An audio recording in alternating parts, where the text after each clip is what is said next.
রসুলপুর মহল্লায় আয়শা নামের এক বিধবা মহিলা তার মেয়ে মারিয়ামকে নিয়ে বাস করত।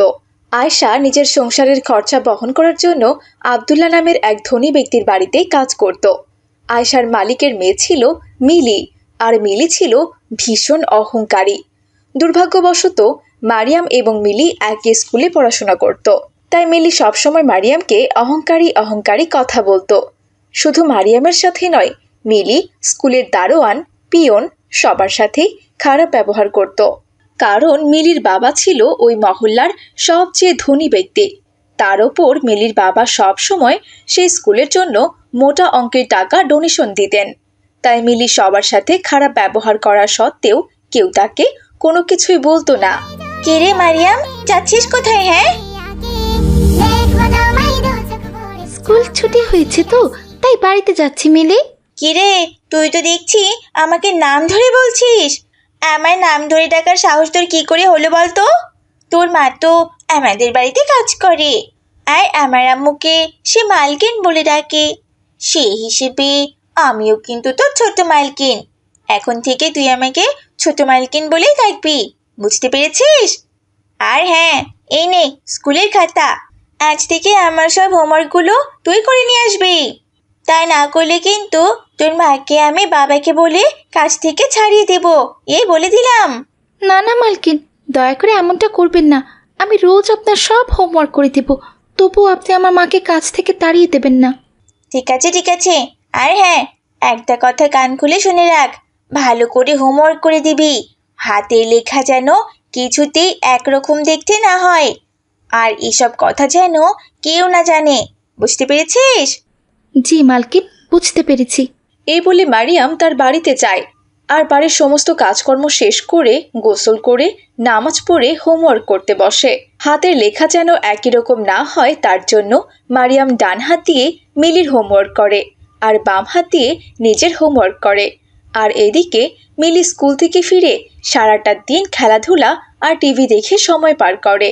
একদিন তার বাবা তাকে বলে, কি ব্যাপার মিলি, তুমি কি করছো মা? এ কি, তুমি এখনো টিভি দেখছো যে? বেশ কয়েকদিন ধরে আমি দেখছি তুমি স্কুল থেকে ফিরে শুধু খেলাধুলা আর টিভি দেখা নিয়ে ব্যস্ত থাকো। তোমার স্কুল টিচার কি কোনো হোমওয়ার্ক বা পড়া দেয় না মা? আসলে বাবা, হয়েছে কি, সব পড়া তো আমি স্কুলেই কমপ্লিট করে আসি, আর তোমরা ঘুমিয়ে যাওয়ার পরে আমি রাত জেগে হোমওয়ার্ক করি। কিন্তু এত রাত জাগা ভালো না মা। সকাল সকাল ঘুমিয়ে যাবে, সকাল সকাল ঘুম থেকে উঠে নামাজ কালাম পড়বে, বুঝেছো? এখন আর দেরি করো না মা, লক্ষ্মী মেয়ের মতো হোমওয়ার্কটা করে নাও। আব্দুল্লার কথা শুনে মিলি কোনো উপায় খুঁজে না পেয়ে খাতা কলম বের করে হোমওয়ার্ক করার ভান করতে থাকে। তারপর আব্দুল্লাহ চলে গেলে মিলি খাতা কলম রেখে বিছানায় আবারও টিভি দেখতে থাকে। মিলির সব হোমওয়ার্ক তো মারিয়ামই করত। মারিয়াম ছিল খুব ভালো স্টুডেন্ট। মারিয়াম মিলির হোমওয়ার্ক করে দেওয়াতে মিলি অনেক ভালো ছাত্রী হিসেবে পরিচিতি লাভ করে এবং হোমওয়ার্কে অনেক ভালো নাম্বারও পেতে থাকে। মাশাআল্লাহ, মিলির হাতের লেখা তো আগের থেকে অনেক সুন্দর হয়েছে। মিলি তো দেখছি ইদানিং অনেক ভালো লেখাপড়া করছে। গুড জব মিলি। ম্যাডামের প্রশংসায় মিলি তো একেবারে পঞ্চমুখ।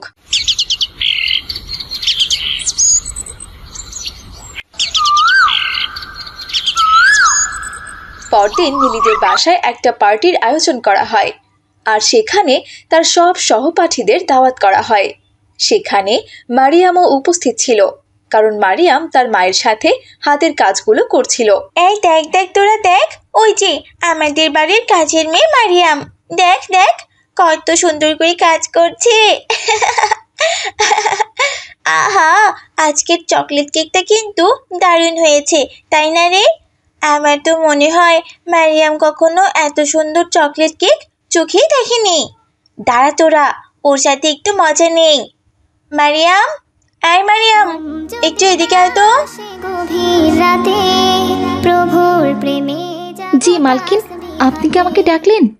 হ্যাঁ হ্যাঁ, দেখেছি। এই দেখ কত সুন্দর চকলেট কেক, জীবনে কোনোদিনও এমন কেক তুই চোখে দেখেছিস? যাই হোক, এই নে, এই পিসটা তুই খা। এই বলে মিলি কেকের একটা পিস মারিয়ামের হাতে ধরিয়ে দিতে গিয়ে ফেলে দেয়। ও শিট, সরি রে, আসলে আমি ইচ্ছা করে ফেলে দিইনি। কি করে যে পড়ে গেল বুঝতেও পারিনি। তুই তো আবার খাবারের অপচয় একদম পছন্দ করিস না। তুই এক কাজ কর মারিয়াম, তুই ওই কেকের পিসটা মেঝে থেকে তুলে খেয়ে নে। কি হলো, দাঁড়িয়ে আছিস কেন? খা। কিন্তু মালকিন, খাবারটা তো নোংরা হয়ে গেছে। তাতে কি হয়েছে? এত দামি কেকের টুকরো কি ফেলে দিব নাকি আমি? এক্ষুনি ওটা খেয়ে নে বলছি। মিলির ধমক শুনে মারিয়াম ওই ময়লা কেকটি খেতে ধরে, আর তখনই মিলির মা সেখানে চলে আসে আর বলে,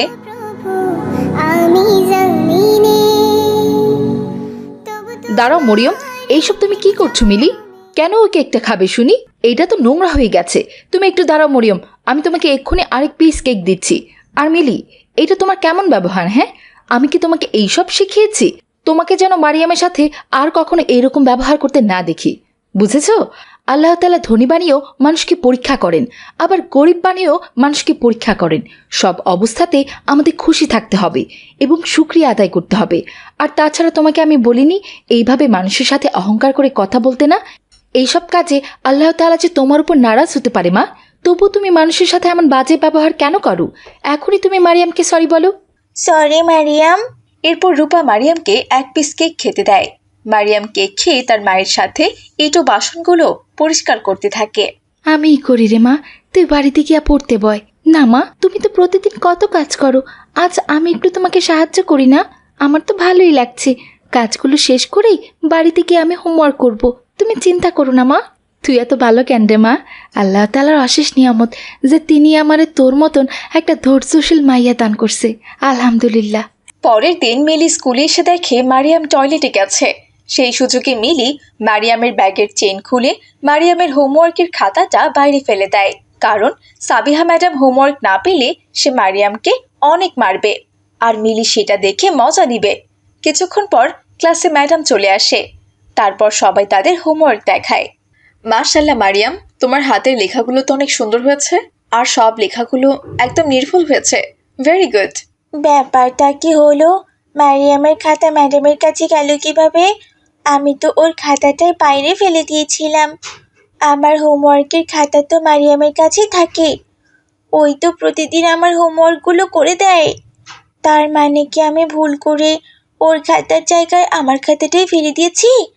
আল্লাহ, এ আমি কি করলাম? সাবিহা ম্যাডাম যে রাগী, এখন আমার কি হবে? কি ব্যাপার মিলি, তোমার খাতা কোথায়? আজকে তুমি হোমওয়ার্ক জমা দাওনি কেন? আমার কিন্তু খুব রাগ উঠছে। আমি কিন্তু অন্য স্যার ম্যাডামদের মতো একদম না। এখন কিন্তু তোমাকে আমি কান ধরিয়ে দাঁড় করে রাখবো, বুঝতে পেরেছো?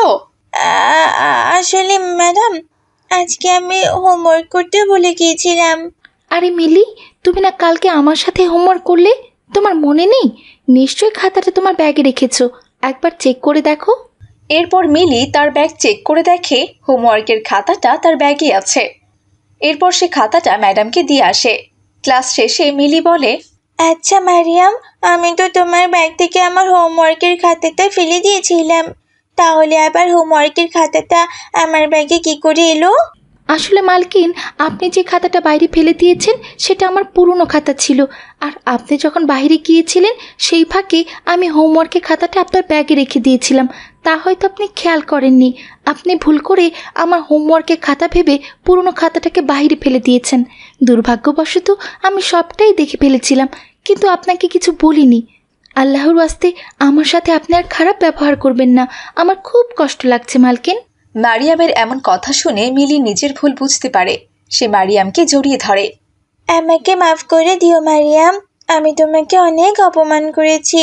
তুমি আমাকে ক্ষমা না করলে আল্লাহ তাআলা কখনোই আমাকে ক্ষমা করবেন না। বলো, তুমি কি আমাকে ক্ষমা করেছো? জি মালকিন, আমি আপনাকে ক্ষমা করেছি। আপনি যে নিজের ভুল বুঝতে পেরেছেন এইটাই তো অনেক বেশি। অনুতপ্ত বান্দার চোখের পানি আল্লাহ তাআলা ভীষণ পছন্দ করেন। মেহেরবানি করে তুমি আর আমাকে মালকিন বলো না। আমি তোমার বন্ধু মারিয়াম। তুমি এখন থেকে আমাকে নাম ধরেই ডাকবে, কেমন? আর এতদিন আমার উপকার করার জন্য জাযাকাল্লাহু খায়রা। এরপর থেকে মিলি আর মারিয়ামের মাঝে অনেক ভালো বন্ধুত্ব হয়ে গেল। তারা হয়ে উঠল একে অপরের বেস্ট ফ্রেন্ড, আর তারা মনোযোগ দিয়ে লেখাপড়া করতে লাগলো। তো বন্ধুরা, গল্পটি থেকে আমরা কি শিখলাম? এটাই শিখলাম যে আমাদের কোনো সহপাঠী গরিব হলেও তার সাথে কখনোই আমরা খারাপ ব্যবহার করব না, কারণ আল্লাহ তাআলা কাউকে ধনী বানান, আবার কাউকে গরিব বানান। তবে আমাদের সব পরিস্থিতিতেই মহান আল্লাহ তাআলার উপর সন্তুষ্ট থাকা উচিত। হৃদয় জুড়ে তোমার প্রেমের নতুন ছবি আঁকে, দেখো তোমায় দু চোখ ভরে স্বপ্ন রাশি ইসলামপুর মহল্লায় হালিমা নামের এক অসহায় মা বাস করত। হালিমার দুটি মেয়ে সন্তান ছিল। বড় মেয়ের নাম ছিল জান্নাতুল আর ছোট মেয়ের নাম ছিল রওজাতুল। কিন্তু হালিমা তৃতীয়বারের মতো সন্তান সম্ভবা ছিল। এ নিয়ে সবসময় তার স্বামী কালু আর তার শাশুড়ি তাকে কটু কথা শোনাতো, কারণ তারা চাইতো তাদের ঘরে ছেলে সন্তান আসুক। দেখো বাবা, ভাত খেতে বসেছি, অথচ তোর বউ ঠিক মতো আমার দেখাশোনাই করছে না। অন্য কোনো বৌমা হলে এতক্ষণে বারবার এসে জিজ্ঞেস করতো আমার কিছু লাগবে কিনা। তোর বউ গর্ভবতী হয়েছে দেখে সারাদিন শুয়ে বসে থাকে। শাশুড়ি কি খাচ্ছে, স্বামী কি খাচ্ছে, তার কোনো হুঁশই নেই। এই হালিমা, এদিকে আয়। দেখতে পাচ্ছিস না আমি আর মা খেতে বসেছি? আমাদের কখন কি লাগবে না লাগবে সেটা কে দেবে শুনি? তাড়াতাড়ি এদিকে আয়। বলুন মা, আপনার কি লাগবে? এমনভাবে বলছো তুমি, যেটা আমার লাগবে সেটা তুমি আমাকে এক্ষুনি দিতে পারবে? কত বছর থেকে বলেছি তোমাকে আমার একটা নাতি চাই, কই দিতে পেরেছো কি? জন্ম দিয়েছো তো দুটো মেয়ে, তৃতীয় নম্বরটাও যে কি হয় তা আল্লাহই ভালো জানে। এখন যাও গিয়ে তরকারি নিয়ে এসো। প্রভু আমি জানিনি। এরপর হালিমা তরকারি নিয়ে এসে তার শাশুড়িকে দেয়। আমাকেও একটু তরকারি দে। তরকারি তো শেষ হয়ে গেছে, যতটুকু অবশিষ্ট ছিল সবটুকুই তো মাকে দিয়ে দিলাম। কদিন থেকেই তো আপনি বাজার করছেন না, যেভাবেই পারছি সংসারটা ম্যানেজ করে চালাচ্ছি। আজ যদি আমার একটা ছেলে থাকতো তাহলে এতদিনে বড় হয়ে আমাকে রোজগার করে খাওয়াতো। এবার যদি তোর ছেলে না হয় রে, তাহলে তোকে আর এই বাড়িতে আমি রাখবো না। আমার বাড়ি থেকে তোকে বের করে দেব। এভাবে কেন বলছেন আপনি? আমার ছেলে হবে না মেয়ে হবে সেটা তো মহান আল্লাহ তাআলাই ভালো জানেন। তিনি খুশি হয়ে যা দেবেন তাতেই তো আমাদের সন্তুষ্ট থাকতে হবে। এবারও যদি আমার মেয়ে হয় তাহলে সেখানে আমার দোষটা কোথায় বলুন তো? মুখে মুখে তর্ক না করে চুপ করে থাক, আমাকে শান্তি করে ভাতটুকু একটু খেতে দে। এভাবেই স্বামী আর শাশুড়ির অত্যাচারে হালিমার দিন কাটত। দেখতে দেখতে হালিমা আবারও একটি মেয়ে বাচ্চার জন্ম দিল। আমি বুঝে গেছি, তুই আর কোনোদিনও আমাকে ছেলের কামাই খাওয়াতে পারবি না। সারা জীবন আমাকেই উপার্জন করে তোকে আর তোর সব মেয়েদের খাওয়াতে হবে। এই ছোট্ট বাচ্চাটাকে দয়া করে এভাবে আর বলবেন না। আল্লাহ তাআলা নিশ্চয়ই ওকে রিজিক ছাড়া পৃথিবীতে পাঠাননি, সেটা তো আপনাকে বুঝতে হবে। এই শোন, সব সময় তোর এসব নীতিবাক্য শুনতে আমার আর ভালো লাগে না। তুই এইসবের কি বুঝবি? কষ্ট করে রোজগার করে তো আমি খাওয়াই। যা, বাচ্চাটাকে এতিমখানায় দিয়ে আয়। আমাকে আপনি ক্ষমা করবেন, আমি কোনোদিনও আপনার অবাধ্য হইনি, কিন্তু আজ হচ্ছি। আমি কিছুতেই আমার বাচ্চাকে এতিমখানায় রেখে আসবো না। আর তাছাড়া মোটেও আপনি আমাদের খাওয়ান না, আমাদের রিজিকের ব্যবস্থা মহান আল্লাহ তাআলাই করে দেন। ও তাই বুঝি? তাহলে এই বাড়ি থেকে বের হয়ে যা, আমিও দেখব তোদের রিজিক কোত্থেকে আসে। এখনই বেরিয়ে যা বলছি। এরপর কালু হালিমা আর তার 3 মেয়েকে বাড়ি থেকে বের করে দিল। হালিমা কাঁদতে কাঁদতে তার বাবার পরিত্যক্ত বাড়িতে চলে যায়। বড়ই শানওয়ালা নবীজি আমাদের, বড়ই শানওয়ালা। তারপর সে সেখানে গিয়ে এক ধনী ব্যক্তির বাড়িতে কাজ নেয়। আমি যখন জান্নাতুল, আমি কাজে যাচ্ছি রে মা। তুই আর রওজাতুল মিলে জিমকে দেখিয়ে রাখিস, আর যখন নামাজ পড়বি তখন জিমকে রওজাতুলের কোলে দিয়ে নামাজ পড়িস মা। আর হ্যাঁ রে মা, রান্নাঘরে দুধ আছে, জিম কান্না করলে ওকে কষ্ট করে একটু খাইয়ে দিস। আমি তাহলে গেলাম রে মা। আচ্ছা ঠিক আছে মা, তুমি সাবধানে যেও। আল্লাহ হাফিজ। হালিমা তার 3 মেয়েকে বাড়িতে রেখে কাজে চলে গেল। হৃদয়ের রজনীগন্ধা তুমি নীল পরাজিতা, হৃদয়ের রজনীগন্ধা তুমি নীল পরাজিতা। আচ্ছা হালিমা, তোমার বড় 2 মেয়ে কোন ক্লাসে পড়ে? আপা, আমার 2 মেয়ে তো লেখাপড়া করে না আপা। ওরা বাড়িতে থেকে নামাজ কালাম পড়ে, আর আমার ছোট মেয়েটার দেখাশোনা করে। কি বলছো? তোমার মেয়েরা লেখাপড়া করে না, ওরা শুধু 5 ওয়াক্ত নামাজই পড়ে? এইটা অবশ্য খুব ভালো কথা, কিন্তু জীবনে বেঁচে থাকার জন্য তো লেখাপড়াও দরকার আছে। তুমি কি চাও তোমার মেয়েরাও বড় হয়ে তোমার মতো অন্যের বাড়িতে কাজ করুক?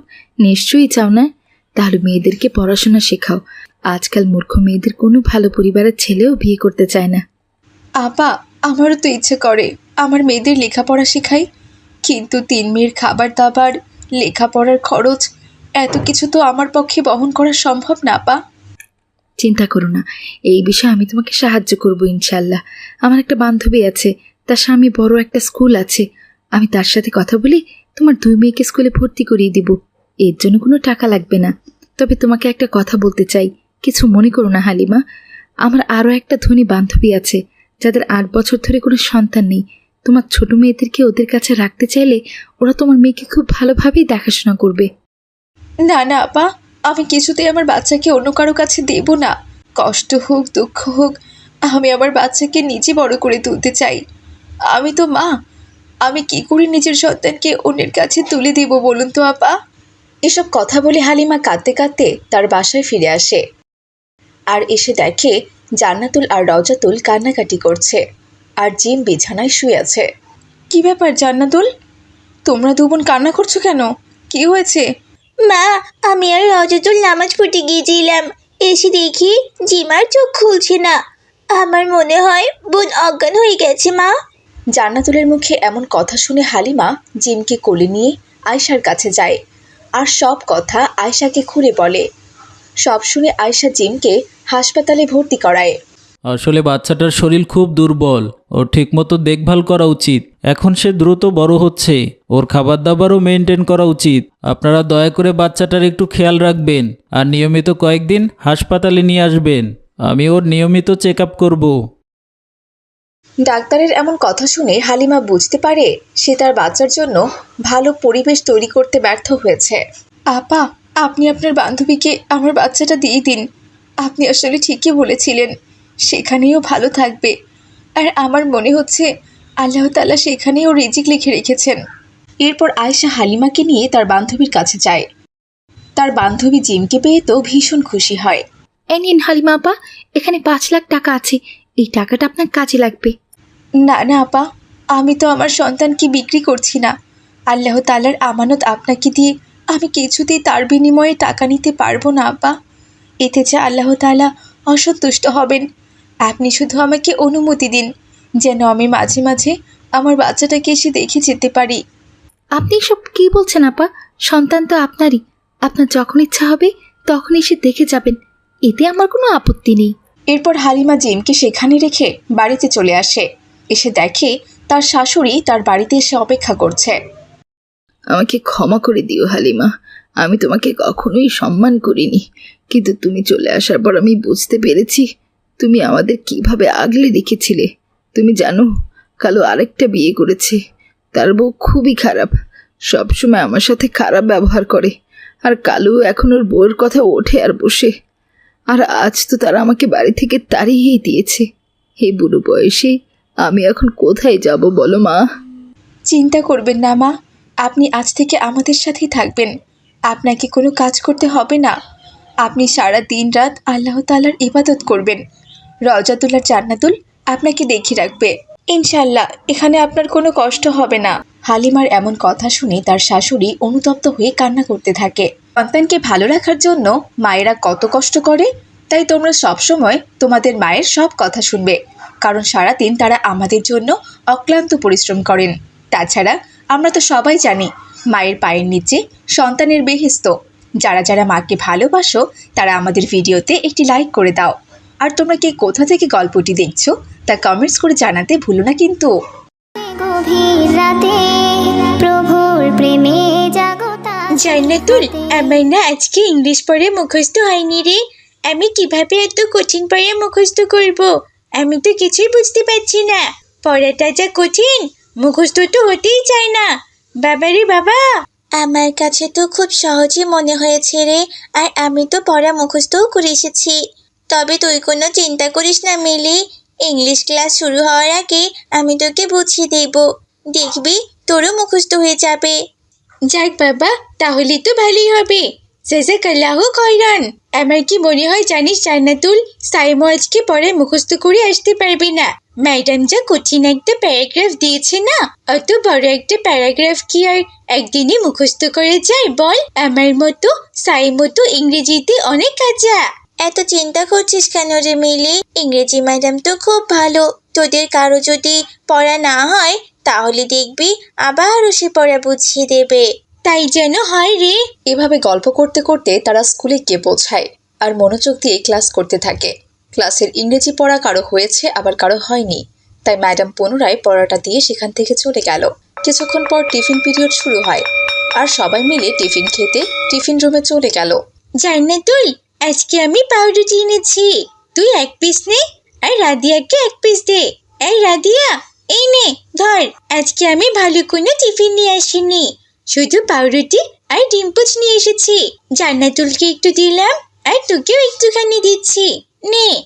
না রে, আমি আজকে তোদের কোনো খাবার খাবো না, কারণ আজকে আমি আমার পছন্দের খাবার নিয়ে এসেছি।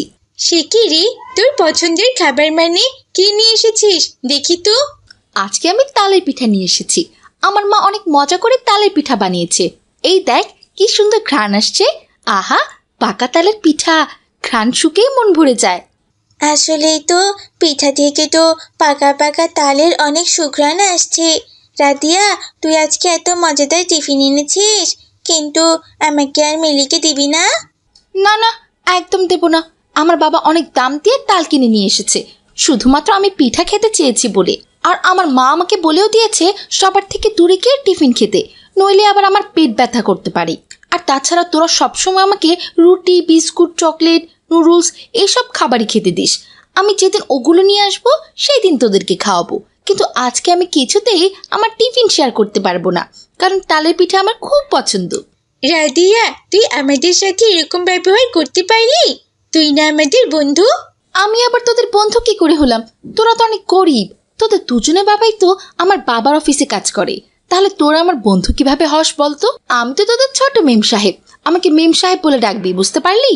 যাই হোক, আমার খুব খিদে পেয়েছে, তোরা থাক, আমি টিফিন শেষ করে এসে তোদের সাথে কথা বলবো। আমি যখনই শুনি আমার মন এই রাদিয়ার সাথে আমরা কত ভালো ব্যবহার করি, ওকে কত কিছু খেতে দেই, আর ও কোনো ভালো খাবার আনলে আমাদেরকে দিতেই চায় না। ওরা কি আদৌ বড়লোক নাকি? হ্যাঁ, আমার তো সন্দেহ হচ্ছে। সারা জীবন শুনে আসলাম যারা বড়লোক তারা সবসময় সবার সাথে অনেক ভালো ব্যবহার করে, কিন্তু আজ তো দেখতে পাচ্ছি এই রাদিয়া সামান্য তালের পিঠা আমাদের সাথে শেয়ার করলো না। ওর মনটা কত ছোট।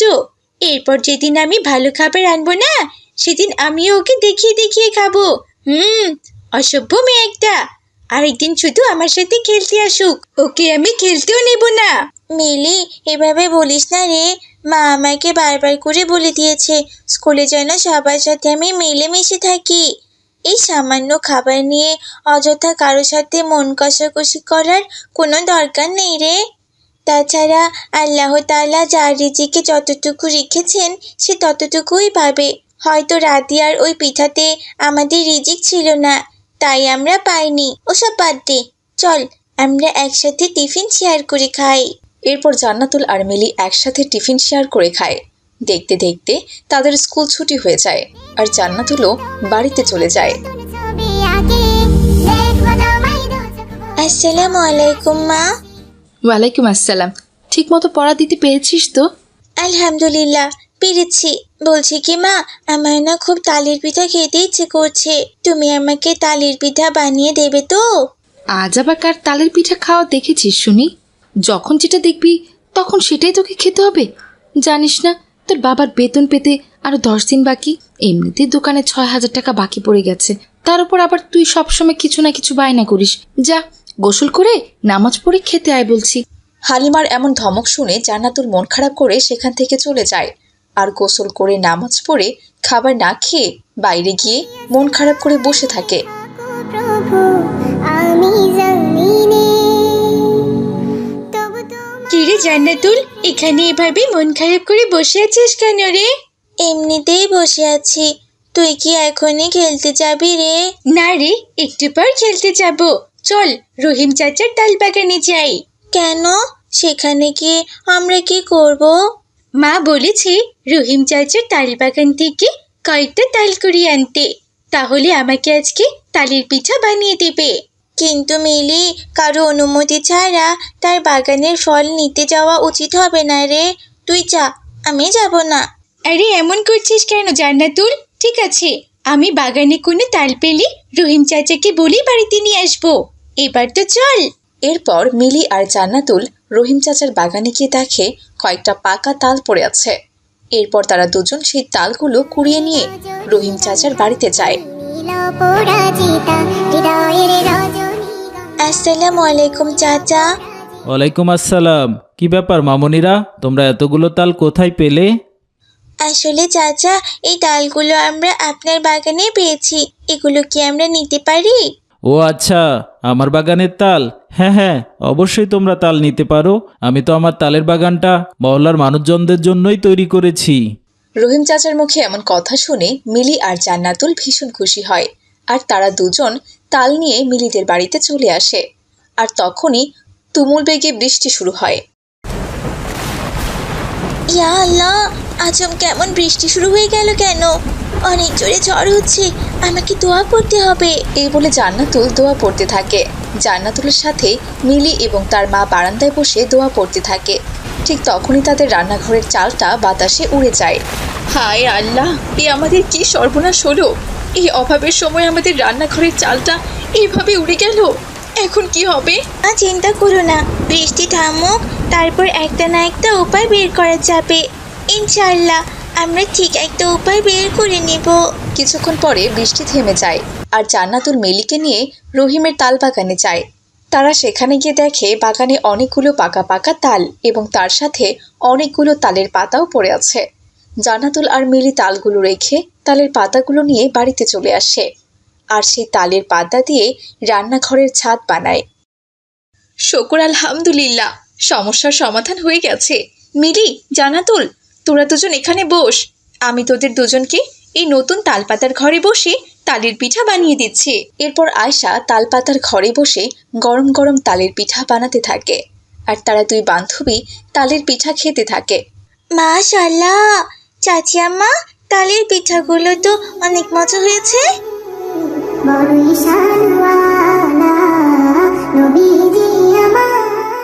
কি ব্যাপারে মা, তখন তোকে ধমক দিয়েছি বলে সারাদিন বাড়িতে যাসনি?